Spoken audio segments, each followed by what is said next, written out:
Deuteronômio, capítulo 32, versículos... Eu vou começar no versículo 9, e nós vamos ler até o versículo 12. Estou usando aqui a NVI, a Nova Versão Internacional. Pois o povo preferido do Senhor é este povo. Jacó é a herança que lhe coube. Numa terra deserta ele o encontrou. Numa região árida e de ventos uivantes. Ele o protegeu e dele cuidou. Guardou-o como a menina dos seus olhos. Verso 11. Como a águia que desperta a sua ninhada. Paira sobre os seus filhotes. E depois estende as asas para apanhá-los, levando-os sobre elas.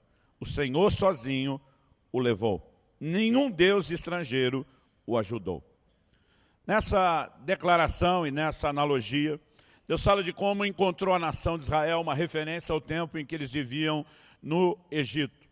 No deserto, na sequidão não apenas natural, mas também espiritual. E o texto fala não apenas de que Deus o encontrou e o protegeu e o guardou como a menina dos seus olhos, mas decidiu fazer dele o seu povo, o povo da sua herança. E é nessa declaração de dizer que fez dele o seu povo, o encontrou no Egito, que o Senhor diz que ele o guiou até um determinado lugar. Que lugar é esse do qual está sendo dito e falado? O livro de Deuteronômio significa segunda lei, ou repetição da lei. Esse é o significado da palavra Deuteronômio. Então, no livro de Deuteronômio que estamos lendo, nós temos, de uma forma muito específica, Moisés, resumindo o que a gente pode chamar dos highlights, os melhores e piores momentos da nação. E nós temos a repetição dos principais mandamentos, e nós temos advertências feitas antes deles entrarem na terra prometida. Porque o momento onde Deuteronômio é escrito e essas palavras são faladas, eles estão finalmente no limiar da terra prometida. Está chegando o momento de se entrar naquilo que Deus sonhou e planejou. E aqui em Deuteronômio 32 nós temos um cântico profético. Moisés está sendo levado por Deus, pelo Espírito de Deus, a fazer essas declarações proféticas. E é no meio delas que o Senhor diz: sou eu que peguei vocês no Egito. E fui eu que guiei vocês. Até onde? Até aqui. E Deus diz, essa trajetória do Egito até aqui, quando vocês estão na iminência de entrar na terra prometida, pode ser comparado ao que a águia faz com seus filhotes. Em primeiro lugar, ele declara no versículo 11, que ela desperta a sua ninhada, depois paira sobre os seus filhotes e, por último, o texto diz, estende as asas para apanhá-los, levando-os sobre elas. Nós percebemos que aqui Deus está usando a analogia de algo funcional dentro da natureza. Mamãe águia protege seus filhotes, normalmente constrói seus ninhos nos mais altos penhascos, longe dos predadores, cuida, alimenta, mas todo esse tempo de cuidado especial tem prazo de validade. Chega uma hora que essa maneira de tratá-los vai terminar para o bem deles mesmos. Porque há necessidade de que eles possam entrar agora numa fase de amadurecimento. Então, há muitas declarações a respeito do que a águia faz. Eu até agora não encontrei muito material científico no qual a gente possa fazer declarações muito ousadas, porque muitas vezes a gente tem muita história que as pessoas criam no meio do caminho que não são verdadeiras. Você já deve ter ouvido falar que a águia troca de bico. Não existe nenhuma documentação ou comprovação científica de que isso aconteça. Então, eu vou evitar tentar trabalhar detalhes dos quais se falam a respeito disso, mas de uma forma generalizada, essa analogia, ela não apenas é interessante, mas foi escolhida por Deus para falar da maneira como Ele trata conosco. Uma das coisas que falam é que a águia começa todo um processo antes de tirar o filhote do ninho. Entre eles, toda aquela plumagem, a penugem com qual o ninho, que é feito com gravetos, com espinhos, é formado, ela começa a remover isso para gerar uma situação de incômodo. O texto diz que ela paira sobre o ninho, que ela não apenas pousa ali. De alguma forma, alguns acreditam que ela está o tempo todo demonstrando que os filhotes podem voar e estar do lado de fora. Mas há um momento onde a Bíblia diz que ela estende as asas para tirá-los do ninho. E Deus está dizendo, da mesma forma como a águia faz com seus filhotes, eu fiz com vocês. Nós gostamos da expressão, eu acho bonito, né? Voando nas asas da águia. Mas só existe um único momento que se pode desfrutar do voo na asa da águia. Quem desfruta isso é o filhote, e não é um voo panorâmico. É o momento onde ela decide tirá-lo do ninho para dizer, agora chegou a hora de crescer. Chegou a hora de aprender a voar. Chegou a hora de abandonar o ninho. E no meio daquele voo, que a princípio pode parecer panorâmico, mamãe águia sacode a sua asa e diz, voa, piá. Na tradução paranaense das coisas, é claro. Então, esse é o momento onde o filhote é literalmente arremessado para que aprenda a voar. Em alguns casos, no susto, ele já responde, né, com o instinto e imediatamente consegue. Há relatos de casos onde eles não conseguem, despencam e Dona Águia tem o trabalho de recolhê-los novamente. Às vezes o processo pode durar mais vezes. Sem entrar na discussão de como isso acontece, Deus pega um fato na natureza, conhecido de um povo que, diferente de nós, que conhecemos no máximo o urubu e um outro tipo de gavião, eles conheciam exatamente o exemplo. E Deus diz, eu decidi fazer isso com vocês. Então, eu quero que a gente possa olhar para essa analogia estabelecida por Deus. O tema da minha mensagem hoje é nas asas da águia. Mas a ideia é falar do momento, não do voo panorâmico, mas literalmente da expulsão do ninho. Mamãe águia expulsa aquele filhote, dizendo, chega de conforto, chega de comidinha na boca, chega de ser tratado como um filhotinho. Chegou a hora de crescer. Deus também espera que eu, você, que cada um de nós cresçamos. Crescimento é parte da dinâmica da vida cristã desde o começo. Em 1 de Pedro 2,2, a Bíblia diz que como meninos recém-nascidos, crianças recém-nascidas, nós precisamos desejar o puro leite espiritual, a fim de que nos seja dado crescimento para a salvação. A dinâmica de salvação envolve um processo de crescimento. E desde o momento em que nascemos de novo, somos comparados a bebês espirituais, a meta é o crescimento, o propósito é o crescimento. Então Deus fez investimentos para o meu e o seu crescimento. E não é só o alimento espiritual da sua palavra. Deus colocou, por exemplo, ministérios na igreja. Efésios capítulo 4, se você puder, abra lá comigo. Efésios capítulo 4, versículo 14. Fazendo uma referência ao que Paulo vinha falando desde o versículo 11, que Deus concedeu uns para apóstolos, outros profetas, outros evangelistas, outros para pastores, mestres, né, foram dados à igreja. Ele diz, com vista ao aperfeiçoamento dos santos. Ele mostra que esse nível de aperfeiçoamento, ele deveria começar desde a conversão, desde aqueles primeiros passos, até chegar ao propósito, até chegar ao destino, ao alvo final de crescimento estabelecido por Deus. O verso 13 diz, até que todos cheguemos à unidade da fé, do pleno conhecimento do Filho de Deus, à perfeita varonilidade, ou de acordo com a NVI, cheguemos à maturidade, atingindo a medida da plenitude de Cristo. Cristo é o modelo de crescimento. É o alvo e objetivo de crescimento que cada um de nós deve ter e alcançar. E aí no versículo 14, depois de construir essa ideia, ele diz, para que não mais sejamos como meninos. A palavra aqui traduzida menino, népios, no original grego, significa infante, criancinha, menor, alguém que não tem idade, infantil, imaturo, inexperiente. Então, Deus está dizendo para que vocês não sejam mais crianças, para que vocês não sejam mais meninos, para que vocês não sejam mais infantis.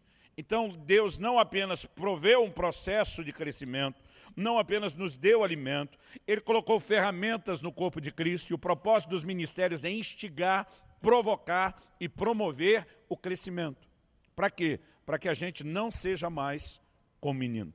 Eu sei que existe aquela fase onde cada um de nós, falando agora aos pais, aos que já tiveram os filhos, que a gente fica olhando para aquelas criancinhas, dizendo coisa mais linda, né? E a gente aproveita e desfruta o momento. Mas cada um de nós ficaria apavorado se com o passar do tempo eles não crescessem, eles não se desenvolvessem. E apesar de alguns viverem a saudade, a nostalgia dos primeiros dias, É importante que o filho cresça. Ele precisa disso. E os pais devem cooperar com o processo de crescimento. Tanto aquilo que envolve o natural, com alimentação, cuidando deles de forma devida, mas também com educação, com desenvolvimento emocional. Nós, os pais, temos uma responsabilidade de produzir isso. No reino espiritual não é diferente. Nós temos um Deus olhando para nós, dizendo, eu não vejo a hora de vocês crescerem. Eu não vejo a hora de vocês deixarem a meninice. Eu não vejo a hora de vocês saírem do lugar de infantilidade. Então, há uma expectativa, não apenas um projeto da parte de Deus, de que a gente cresça.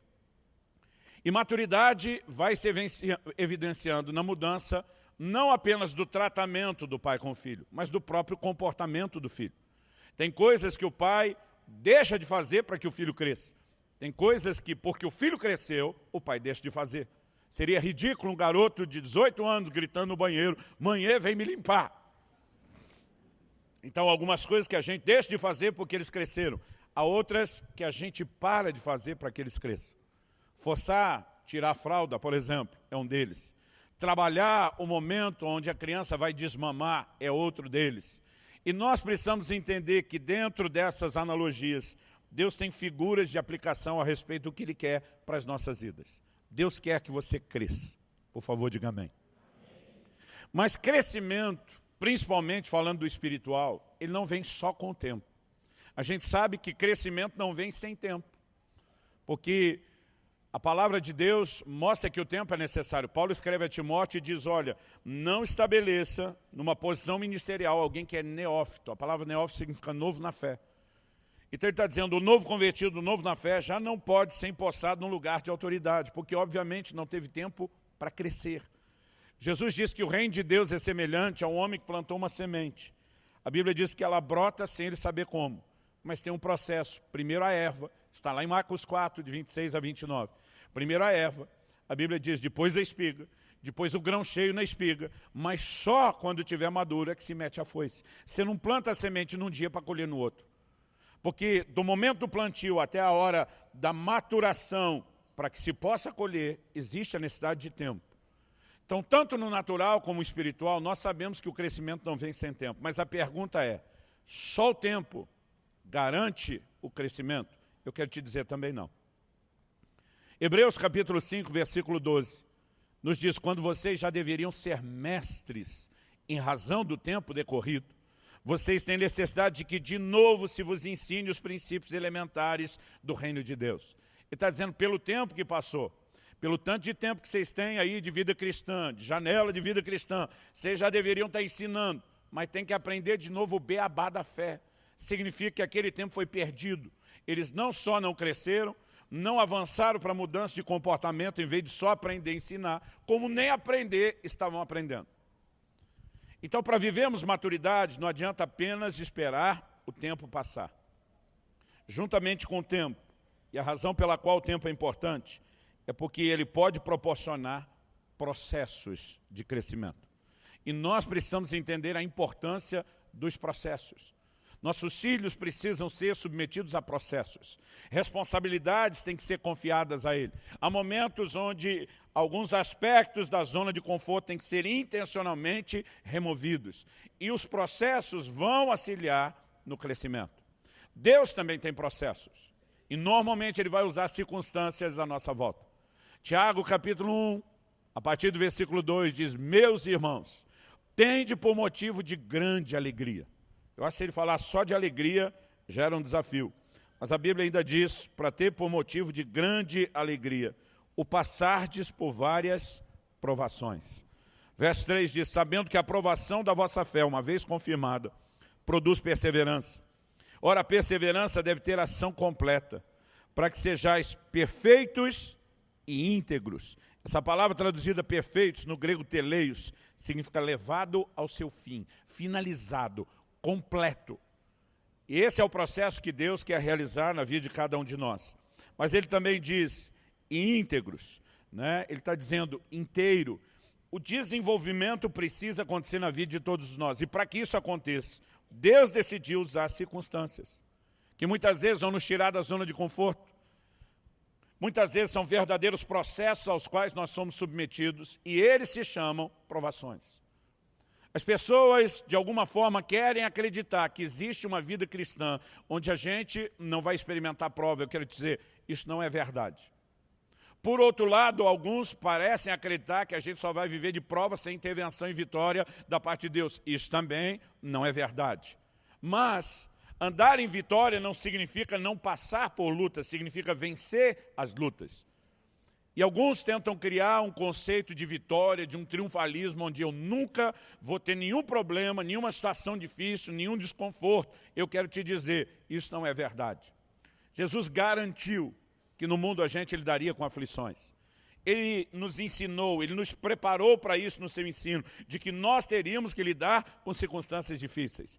E nós precisamos entender que elas não vão produzir isso automaticamente, depende de uma atitude correta da nossa parte. Em algum outro momento eu quero falar sobre esse tipo de atitude que nós precisamos escolher ter, mas elas podem contribuir para o nosso crescimento. Então, para deixar esse lugar de meninice e alcançarmos a plenitude do que Deus tem, o Senhor providenciou não apenas alimento, mas Ele providenciou processos. Aqui, quando Ele está falando com Israel, Ele está usando essa ilustração. E eu estou começando exatamente desse texto que retrata um tempo e um período distante de nós, para quem viveu uma outra aliança, o tempo do Antigo Testamento, por uma razão. Paulo escreve aos Coríntios e diz que essas coisas que aconteciam a Israel foram escritas para advertência a nós, servem de exemplo para nós, de quem são chegados os fins dos tempos. Então Deus está dizendo, eu queria ensinar a vocês, que vivem a dinâmica da nova aliança, da fé cristã hoje, princípios através daquilo que eu registrei sobre a maneira como eu tinha de lidar com Israel. Então vamos tentar definir o que exatamente é esse voo na asa da águia. Deus diz, eu trouxe vocês até aqui, do Egito até aqui, foi o voo na águia. Então enquanto ainda estavam voando, não tinham sido jogados para cima. Mas o que Deus está dizendo é agora, no limiar da terra prometida, na hora de colocar vocês dentro daquilo que pode ser classificado como a plenitude do propósito de Deus. Deus não tirou o povo de Israel do Egito para ficar perambulando pelo deserto. O deserto era necessário, mas ele tinha em mente um lugar de abundância. E para cada um de nós podemos aplicar a mesma verdade. Deus tem para mim e para você um lugar de abundância. Não significa um lugar sem lutas, a terra ainda tem gigantes a serem vencidos, mas significa que há um lugar onde nós podemos viver a plenitude do que Deus tem. Agora, o curioso é que há uma dinâmica de mudança do tratamento de Deus. Como eu falei, a maturidade se evidencia na mudança de comportamento.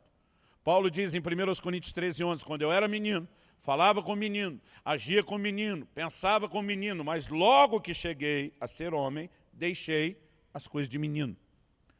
E Deus, Ele trabalha das duas formas, as circunstâncias que mudam a nossa volta, porque estamos crescendo, e as circunstâncias que Ele vai mudar para que a gente cresça. As duas coisas se combinam numa mesma dinâmica. E eu acho curioso Deus apresentar esse exemplo, dizendo, eu carreguei vocês nas asas até aqui. O que Ele está dando a entender? Agora está chegando a hora do sacolejo, meu filho. A asa vai agitar, você vai ser arremessado para que você aprenda a voar. Então, nesse momento onde ele chega no limiar da terra, há uma mudança no tratamento de Deus com a nação de Israel. E eu quero destacar pelo menos 4 coisas que mudaram na maneira de Deus tratar, desde a hora em que Deus tira o seu povo do Egito, até o momento onde eles chegam ao limiar da terra. Porque essas mudanças, elas representam também mudanças com as quais eu e você teremos que lidar. Porque isso é parte de um padrão, de um processo que Deus tem para nós. Então vamos falar dessas mudanças. Número 1, quando saíram do Egito, Deus garantiu que eles tivessem alimento especial. Diga comigo, alimento especial. Então abra sua Bíblia em Êxodo, no capítulo 16, no versículo 14.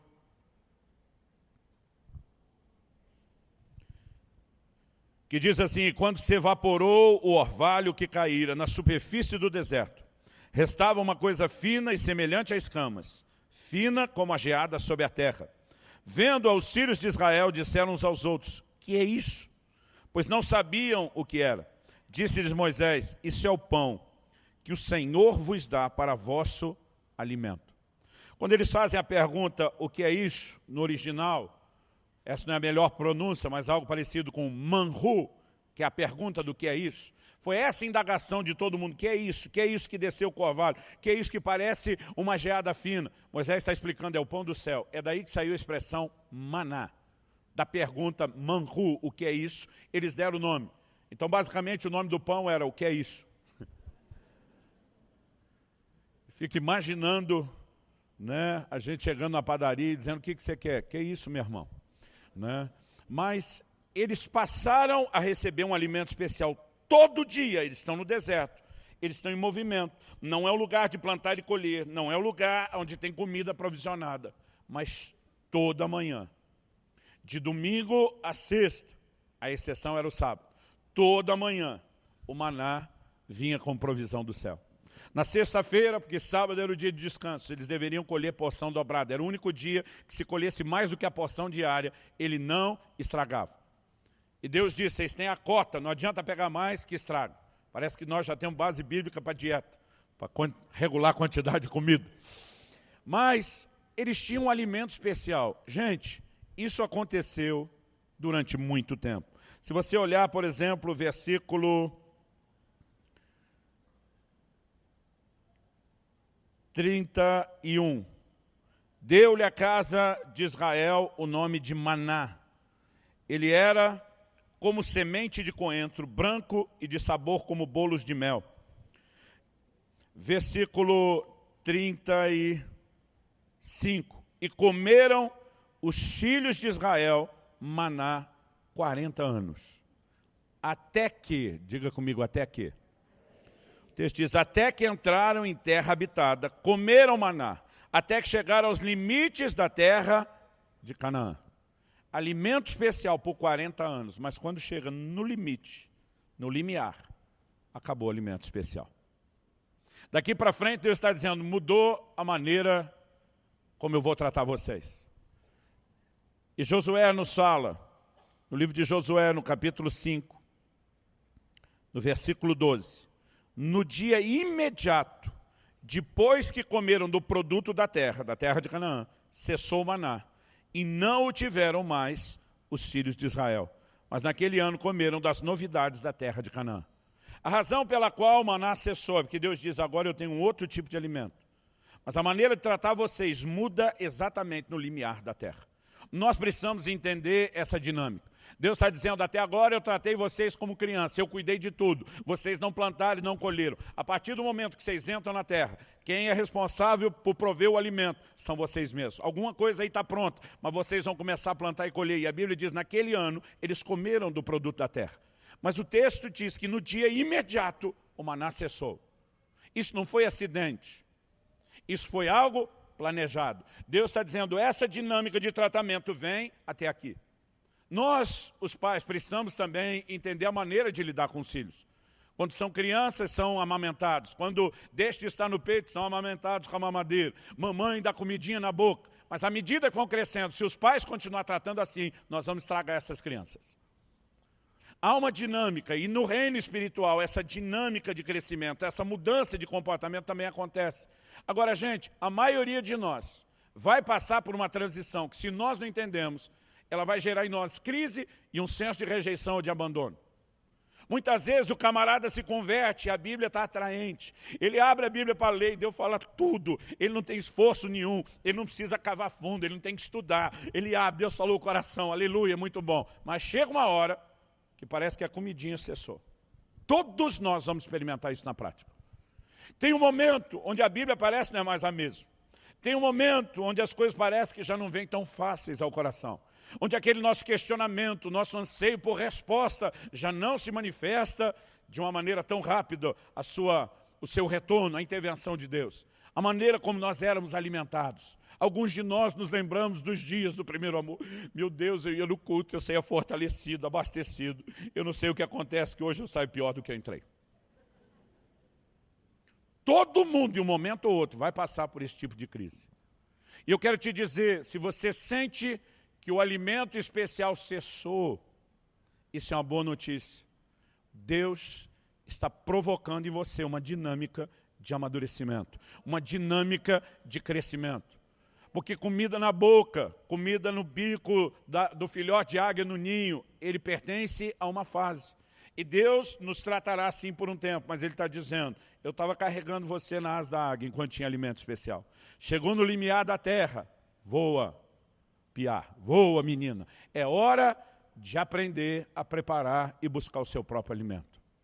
E sabe, muitas vezes o não entendimento dessas fases nos colocam em crise. Eu passei por isso. A maioria de nós passou, e quem não passou vai passar, está na fila, vai chegar a sua vez. Pastor, vira essa boca para lá, eu viro, vai chegar a sua vez, para qualquer lado que eu virar minha boca, vai chegar a sua vez. E nós precisamos entender como lidar com isso e como corresponder com isso. Segunda coisa que mudou na dinâmica do tratamento de Deus com o seu povo. Dá uma olhadinha comigo em Deuteronômio 29:5. Enquanto você localiza o texto, eu quero que você diga proteção especial. Mais uma vez, proteção especial. Deuteronômio capítulo 29, versículo 5. Deus diz, 40 anos vos conduzi pelo deserto. Não envelheceram sobre vós as vossas vestes, nem se gastou no vosso pé a sandália. Irmão, fala sério. Durante 40 anos esse povo não trocou de roupa. Pensa numa moda estagnada.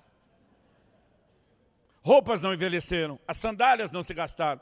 Alguns especulam, no caso das crianças, a sandália crescia junto com o pé. Porque o pezinho que cresce dessa meninada. Mas durante 40 anos, nós temos Deus manifestando um cuidado especial, uma proteção especial. E a maioria de nós consegue lembrar com saudade, nostalgia, de um tempo na caminhada cristã, onde a gente ia dar um espirro, Deus já estava com o lenço na frente. Senta aqui, meu filho, estou cuidando de você. Onde você era surpreendido por uma necessidade, meio casado com ela, já estava chegando a provisão, o cuidado e a resposta. Muitas vezes nós vamos ver isso na Bíblia. Você vê, por exemplo, um profeta chamado Ágabo, no livro de Atos, que ele profetiza uma fome que ainda iria chegar. A Bíblia diz, a qual se cumpriu nos dias de Cláudio. Mas a fome, que era a maneira como eles chamavam, o que hoje nós chamamos de crise, que é quando falta provisão, falta sustento, a vida fica agitada e bagunçada, ainda estava a caminho, não tinha nem chegado. Mas Deus já fala antes. Os irmãos começam a levantar uma oferta para os crentes da Judéia, porque quando a fome chegasse, a provisão chegava juntinho. E teve épocas na nossa vida que a gente vivia essa coisa. Você recebe uma notícia, antes de dar tempo de desesperar, meu Deus, você vira a resposta ali, aleluia, Deus é bom, Deus é fiel. Mas em algum momento, o cuidado, a dinâmica do cuidado especial, da proteção especial, ele parece mudar. Em alguns momentos, eu e você começamos a passar por situações onde a gente diz, antigamente, quando vinha problema, a resposta estava juntinho. Deus agia mais depressa, ele se antecipava, ele estava à frente. Irmão, novo convertido, tem coisa que não precisa nem orar. Você já percebeu isso? E tem hora que ele está lá empolgado na célula, contando, e tem uns crentes mais velhos com inveja, que deviam se alegrar com ele, lembrar do seu tempo, e ficar pensando, parece que Deus gosta mais das crianças novas do que de mim. Eu acho que até essa dinâmica de ciúme do filho mais velho com o filho mais novo, a gente vive dentro da igreja e no reino de Deus. Porque em algum momento, aquela forma muda. Não significa que Deus deixou de nos amar. Ele está provocando em nós uma dinâmica de crescimento. Quem está entendendo, diga amém. Eles tinham direção especial. Além do alimento especial, além da proteção, do cuidado especial, eles viviam direção especial. Olha comigo, Êxodo capítulo 13, versículo 21 e 22. Êxodo capítulo 13, 21 e 22. O Senhor ia diante deles durante o dia numa coluna de nuvem, para os guiar pelo caminho. Durante a noite, numa coluna de fogo, para os alumiar, a fim de que caminhassem de dia e de noite. Nunca se apartou do povo a coluna de nuvem durante o dia, nem a coluna de fogo durante a noite, desde que eles saíram de Israel. Direção especial. O Senhor ia à frente deles. Agora, quando eles entram na terra prometida, a forma de direção muda completamente. Agora Deus diz para Josué, quando vocês passarem o Jordão, a arca carregada pelos sacerdotes vai na frente, e vocês vão seguir a arca. Cadê a coluna de nuvem? Sumiu. Cadê a coluna de fogo da noite? Sumiu.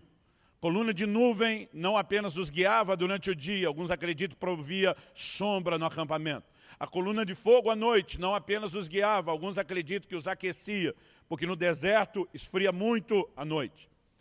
Então, eles estão debaixo de um trato especial, mas quando chega no limiar da terra prometida, Deus diz, acabou a mamata, hora de sair do ninho, chega de conforto, hora de aprender a voar. Gente, nós vamos passar por esse tipo de dinâmica. Eu olho, às vezes, para a vida de um novo convertido, e a gente fica assim, impressionado. Porque ele ainda não entendeu direito o princípio bíblico, as coisas, mas a forma como Deus fala, a maneira como Deus dá direção, é muito gostoso de ver. Mas deixa eu te dizer, chega uma hora onde parece que toda aquela direção especial sumiu. E agora Deus está dizendo, a dinâmica está mudando. Eu não vou mais tratar você como criança. Eu acho curioso, quando criança eu me lembro um dia, esse episódio é muito vívido na minha lembrança. Papai estava conversando com uma pessoa no portão, que se dizia ser um cristão, soube que ele estava interessado em vender um carro, dizia que estava ali com a intenção de ajudá-lo, mas, apesar de eu ser criança, percebendo a conversa dos dois, eu entendi que papai estava questionando ele, dizendo, olha, você não deveria usar o nome de ser um cristão, de dizer que está aqui para me ajudar, para tentar me explorar no preço. Se você quer ganhar negócio, você diga o seu preço, tal. Não, mas é que você está equivocado, seu carro não vale isso, por causa disso, vocês estão no meio de uma conversa. Eu estou como garoto olhando aquele negócio sem entender os detalhes. Eu lembro que de repente, no meio da conversa, meu pai disse, só um instante, você pode esperar aqui um pouquinho? Ele falou sim, ele falou, eu já volto. Ele entra, deixa o homem no portão e diz para mim, vem comigo. Nós entramos na sala, papai pega, põe uma Bíblia na minha mão, faz uma oração e diz, Deus, eu preciso de uma resposta agora, antes de terminar aquela conversa. Se o Senhor enviou esse homem para me ajudar ou não. Porque eu estou achando que ele está tentando se aproveitar do meu momento, da minha dificuldade, enquanto fico com esse discurso. Mas se o Senhor enviou, eu não quero jogar fora. Eu preciso de uma resposta agora. Papai põe a Bíblia na minha mão e diz, abre. Eu devia ter uns 8 anos de idade. Abre onde? Aonde você sentir vontade. Eu achei graça naquilo. Peguei, pus a Bíblia na mesa, abri. Falei, está aberta. Ele diz, agora lê um versículo. Qual? Ele falou, aonde você sentir? Eu, como criança. A hora que eu botei o dedinho, o papai disse para mim, lê. Era um texto de Provérbios que dizia assim, nada vale, diz o comprador. Mas depois sai e vai se gabando. Irmão, você não acha um outro versículo para resolver aquela treta do portão em lugar nenhum da Bíblia. Eu fiquei impressionado, Deus disse, meu pai disse, Deus já falou comigo, voltou no portão, falou, obrigado, nós não vamos fazer negócio não. Eu achei aquilo o máximo. Além de eu achar bem legal, eu dizia, foi meu dedo guiado pelo Deus Todo-Poderoso para falar com meu pai. Irmão, tem época que os crentes abrem a Bíblia e Deus fala tudo com eles. Mas tem época que o cara precisa de resposta. E ele vai lá, abre a Bíblia, põe o dedo, e Judas foi enforcou, de misericórdia. Aí ele vai lá, tenta, abre de novo, vai tu e faz o mesmo. O sangue de Jesus tem poder. Irmão, essa direção especial cessa. Tem uma época que o crente não faz nada, e os profetas andam atrás dele, revela, e fala, e direciona. Tem uma época que ele quer ouvir, que ele precisa, e todo mundo sumiu, ou ninguém tem mais nada para falar. Todo mundo vai passar por isso. E se você ainda não passou, está na fila e vai chegar a sua vez. Se a direção especial cessou, não é uma má notícia, é uma boa notícia. Deus está dizendo, eu não vou mais te tratar como criança. Chegou a hora de você aprender a ser guiado pelo meu Espírito. Chegou a hora de você aprender a discernir minha voz.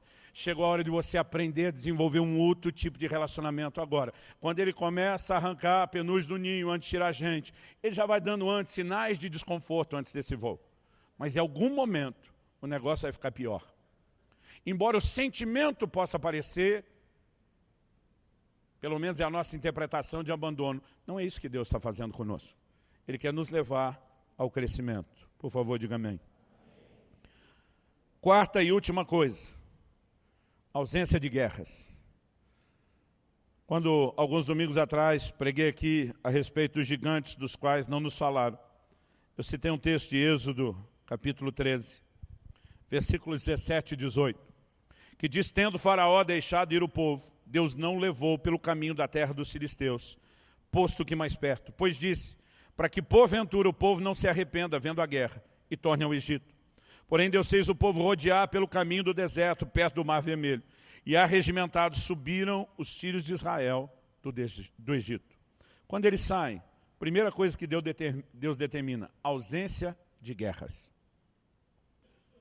Mas quando eles vão cruzar o limite da terra prometida, Deus diz, agora o tempo vai fechar.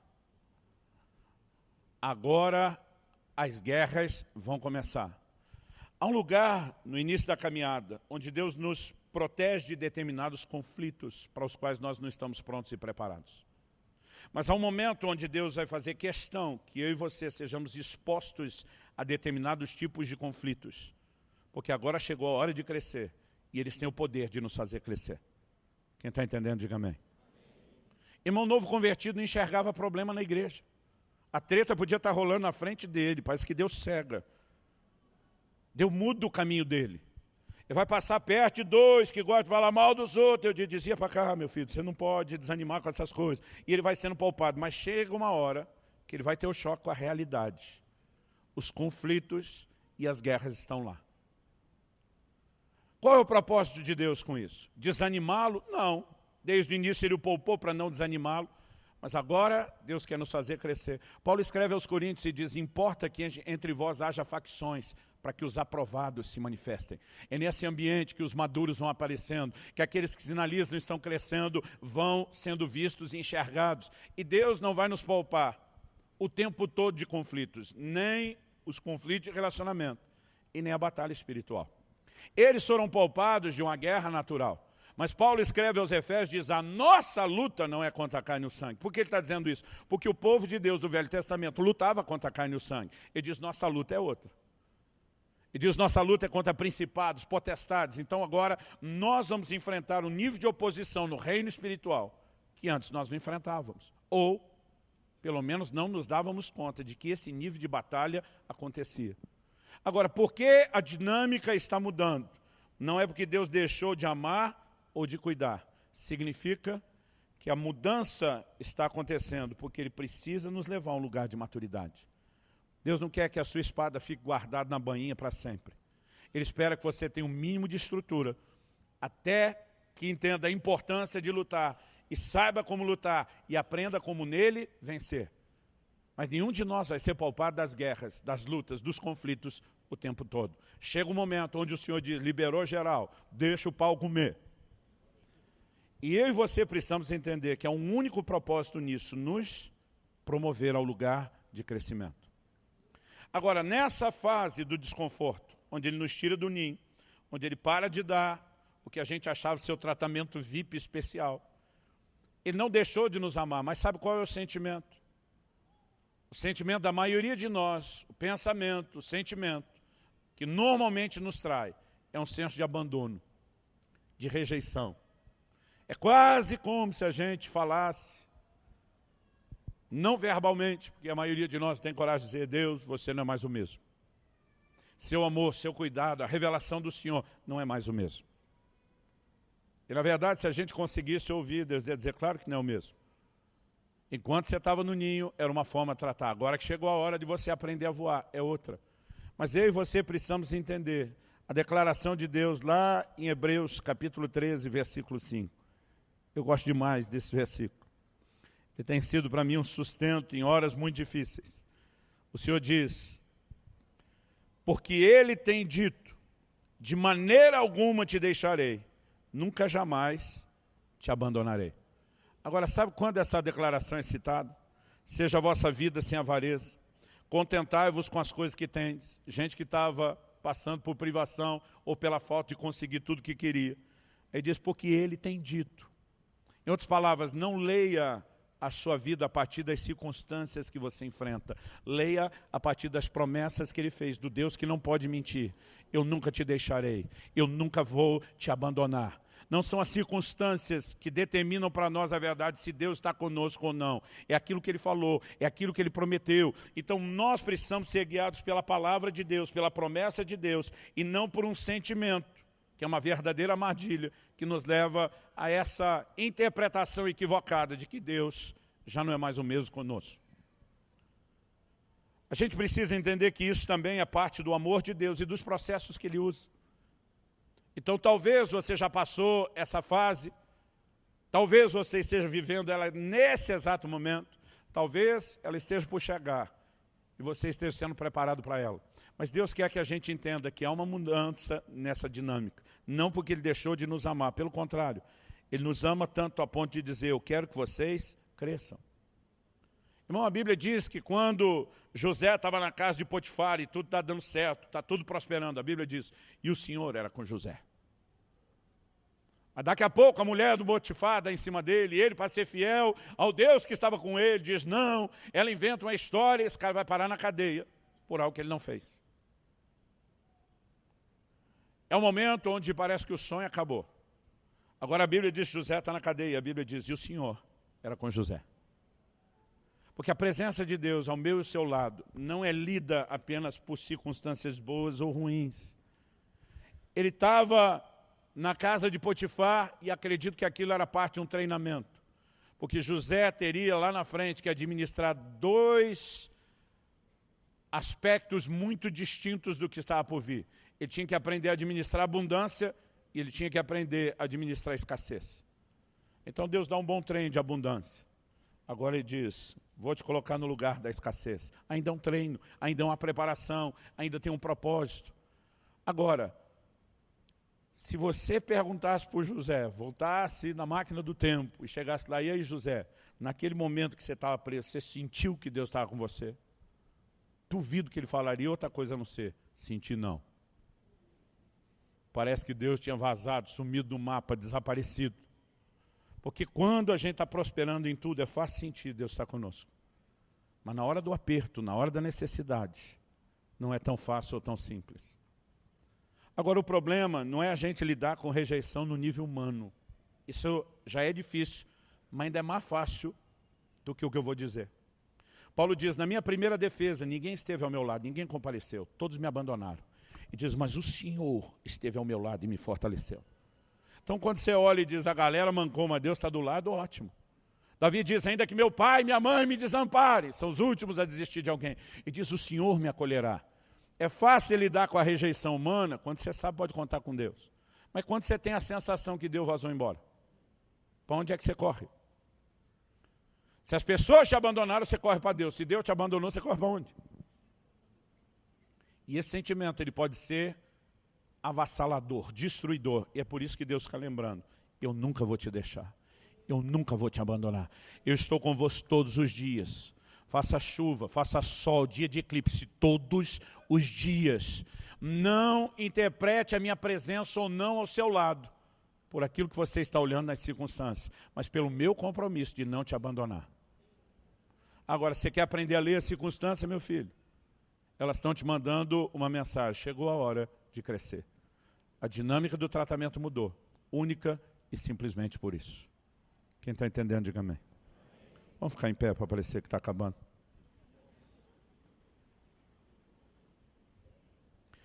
Eu gosto muito de uma frase de Martinho Lutero,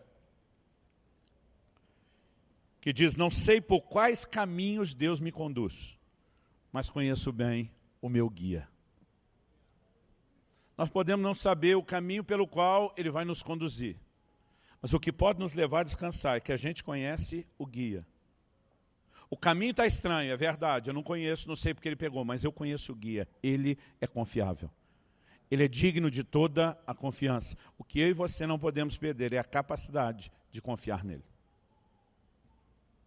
Eu gosto muito daquele clássico poema antigo, Hoje eu tive um sonho. A gente acabou apelidando ele aqui no Brasil de Pegadas na Areia.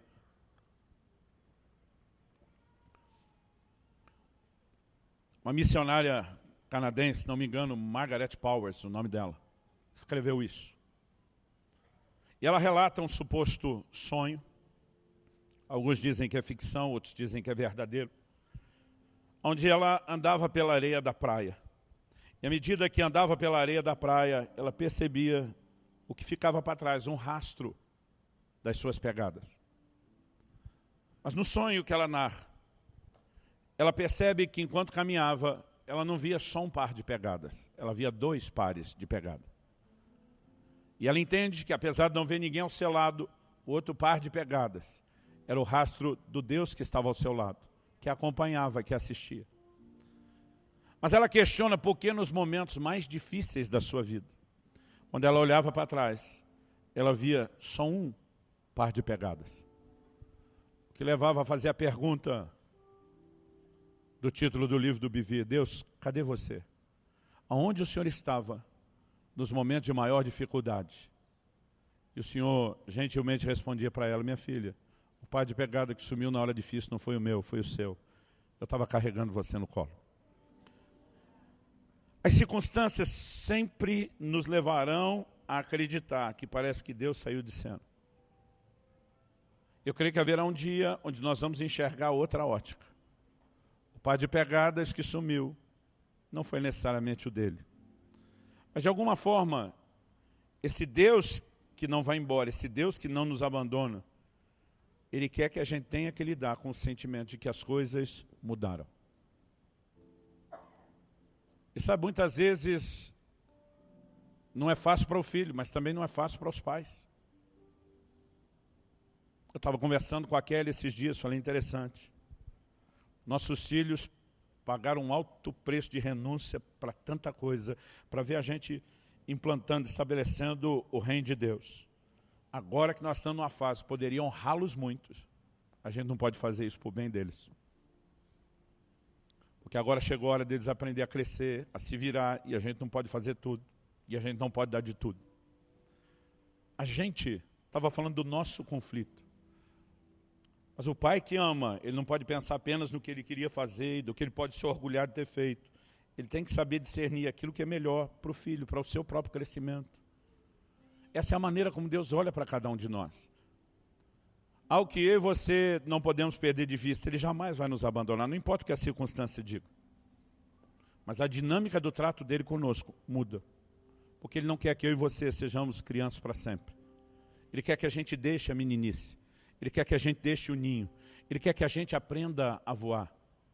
E quando você começa a crescer e descobrir a alegria, a realização que vem depois dessa fase difícil, é algo que também vai encher você de alegria e dizer: Senhor, obrigado. Obrigado por me permitir passar esses processos. Agora, na hora que a gente está passando, é terrível. Meu primeiro grande deserto foi há 26 anos atrás.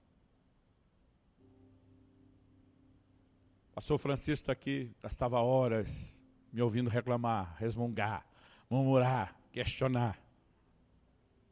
E só hoje eu entendo aquele sorrisinho maroto dele. Que é o que eu dou para muita gente. Tipo, daqui a pouco você vai entender. Você não só vai superar isso tudo, você vai crescer. Deus quer que a gente cresça.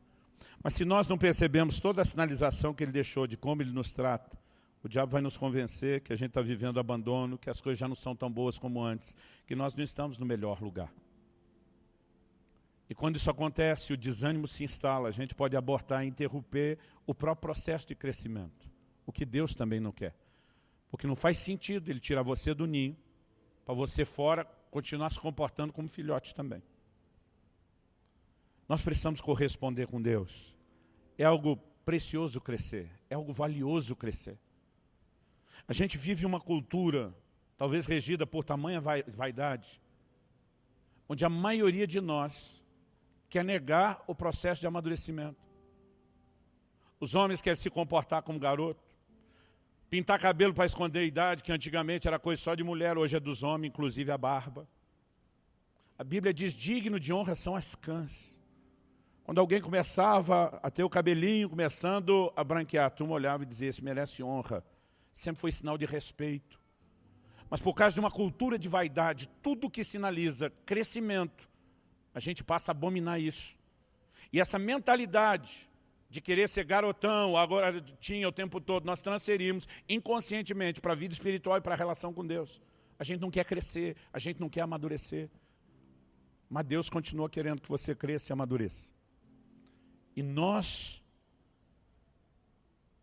precisamos corresponder com Deus.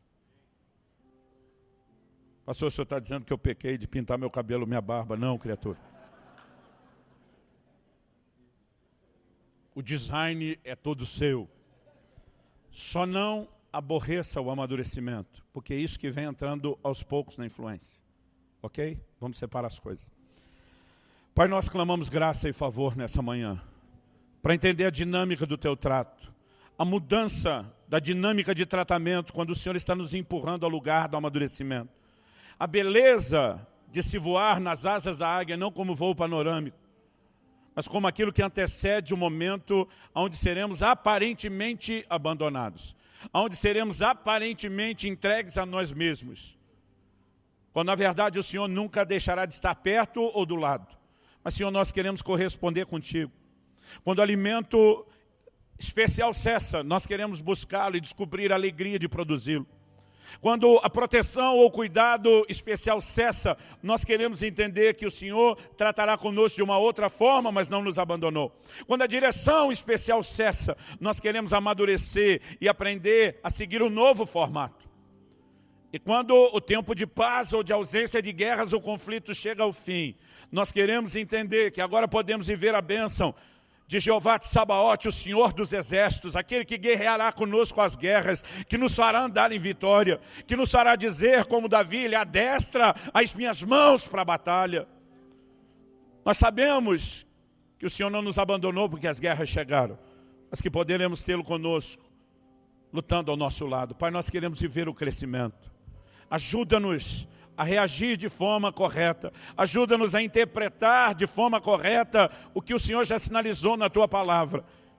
E a entender o Seu amor e o Seu investimento para o nosso crescimento. Nós queremos crescer. Eu oro por cada um dos meus irmãos e irmãs nesse lugar. Eu oro por crescimento espiritual. Eu oro por crescimento emocional em fases distintas do que possam estar experimentando.